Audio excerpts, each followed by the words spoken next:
guys, it's Xtiana from Red Velvet Techno on WTV, the beat of Boston University. I'm here with Ryan Cabrera, checking in with him on his tour and his music. How's it going? Hey, it's going wonderfully, thank you. So, you're recording an album right now. Yeah. How's it like balancing touring and recording an album?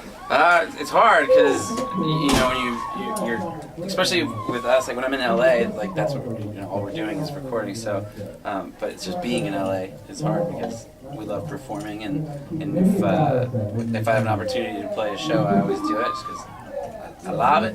So it's been tough, but I'm in no rush, so that's kind of nice. I don't have anybody telling me it has to be done by a certain time. It's just kind of when it's finished. So, and we're almost done. It's been a process. We've been working on it for like a year, 2 years, and I got 3 songs left, and then finally gonna be done. Sweet. So you just released, you released I See Love in August. Yeah, we put that on iTunes. How is that song reflective of the album as a whole?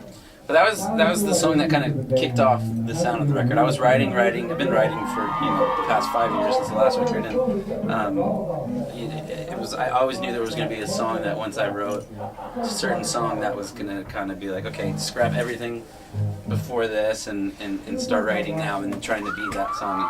When we wrote I See Love, it kind of came out of nowhere, and I was like, this is the sound of the record, and now I know which direction I want to go because I write so many different styles of songs. There was no like sound to anything. It was just a bunch of random stuff. There was like a dancey kind of song, and there was a folky kind of song, and all kinds of songs. So I See Love kind of sparked the rest of the record, and I tried to just from that moment on beat every song I wrote.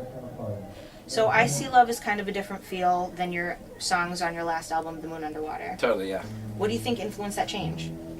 Well, a lot of things. One, I wrote most of The Moon Underwater in London, so it's kind of like a very dark, rainy town. So, I spent a lot of time there just kind of alone, and so that record was kind of a darker record, and now it's more of like a fun, upbeat, kind of summery, kind of beach kind of vibe, and very positive record, and there's no like sad songs on the record, like The Underwater. It's all pretty upbeat and happy, and I'm excited about it. We just got a push page, so you can connect with your fans and ask you questions. What's one of the weirdest questions you've had to answer? Or the most fun to answer? The weirdest fun? I don't know. People asked so many weird questions before. People, I guess, I don't really know what's weird. People like ask, how you do your hair, or how you, stuff like that, or about relationships, that gets a little weird. The fun stuff, I always like those, like, this or that kind of questions. Do you prefer this or that? Those are always fun for me. You're known for having a lot of tattoos. I do have a lot. What's your craziest tattoo story? Obviously, I think the craziest is a game we play called Tattoo Roulette, which is basically me and my friend, we go in and we pick each other's tattoos. We're blindfolded, and you don't get to see what you're getting until it's done. But the rule we set rules, so you can't do religious and you can't do tribal. So it's within a certain kind of genre. Like I have a unicorn and a Care Bear and Ryan Gosling. Those are probably the craziest tattoos I have. I have a lot of my friends on me too. Like that's my buddy Alex. I got my buddy Ben. I got my buddy Evan up here.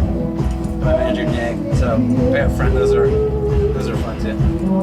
Cool. So touring can be pretty stressful. What do you do to de-stress?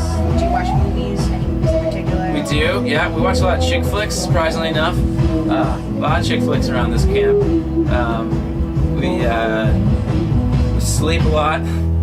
Try to go to the gym. Try, and then we play a show, and then we usually go out and hang out after the show. So that's kind of fun for us. It keeps us sane. Cool. So this is your last show until June 1st, and then you'll be in Canton, Ohio. Yep. What are you planning on doing in between then? Like more working on your album, or maybe some downtime? Not yet. Well, kind of a little bit of downtime. I'll probably go in the studio for like a day or two, but I have 2 private concerts I have to do. So I got to stay on the East Coast, do one in Baltimore, and then one in Malibu, and then probably hit the studio for a couple of days, and then celebrate Memorial Day weekend, and then leave the next day. Cool. So you're a touring veteran now. What's been one of your favorite venues? Probably the Norva in Norfolk, Virginia, because it's got a basketball court backstage and a hot tub and ping pong and pool and all sorts of activities. So when we're there, it's just a blast, and it's a beautiful venue. Speaking of ping pong, so I'm a champion. Yeah, we heard you DJ. Yep. You're a singer. Yep. You're a guitar player. You're a songwriter. What other secret talents do you have? I'm very good at beer pong. I pride myself in that. I'm a solid flip cup player, I would say. I was a pain. Any like useless game with a small little ball, I'm really good at for some reason. I play tennis.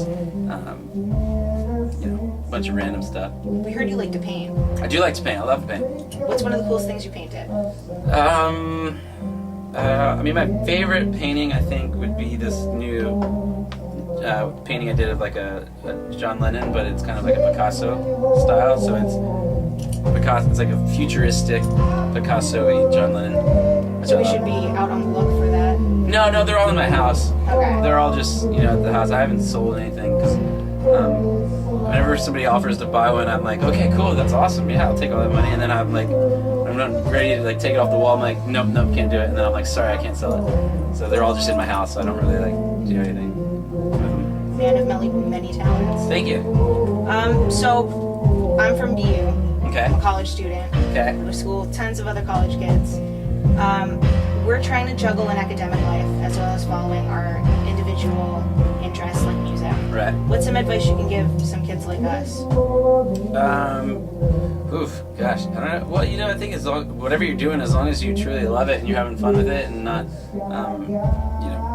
take yourself too seriously, but just enjoy it, and then, it'll always be good and fun and everything, because whatever you want to do, there's going to be a lot of things that'll tell you not to do it, or people that'll tell you to do it, or signs you're like, okay, it's not going so well now, but if you truly love it, then you're going to do it anyway, no matter what, so you just stick with it. Just go for it? Just have fun. Yeah, enjoy it. Enjoy the ride. As long enjoy the time, trying to get there, sometimes that's even more fun. How fun was trying to release your first album? I know you released Elm Street. Oh, it was a nightmare. Just a nightmare trying to release this first album, because I was young, I didn't know how the music business worked, and I just recorded this record, and it was finished finally after, working on it, and then it didn't come out for like 2 years. So I was just sitting there like, when's my record gonna come out? When's the album gonna come out? I didn't know the reason for the waiting and the timing. So trying to get out there it was a long process, but I see why we did it now, because we let it gradually work its way up instead of just trying to shove it down people's throats. Cool. Thanks for taking some time out to hang with us. My pleasure. Thanks for coming backstage. Thank you for having us. We can check out Ryan's music and his tour dates on his Facebook and on his Twitter at Ryan Cabrera. I have a Facebook. Awesome. So cool. Yeah, just Ryan Cabrera, everything, like Twitter, Instagram, my website, all that stuff. Please subscribe to the channel for more interviews and check out WTBU News on WTBradio.org. It's a lot of W's. Thanks.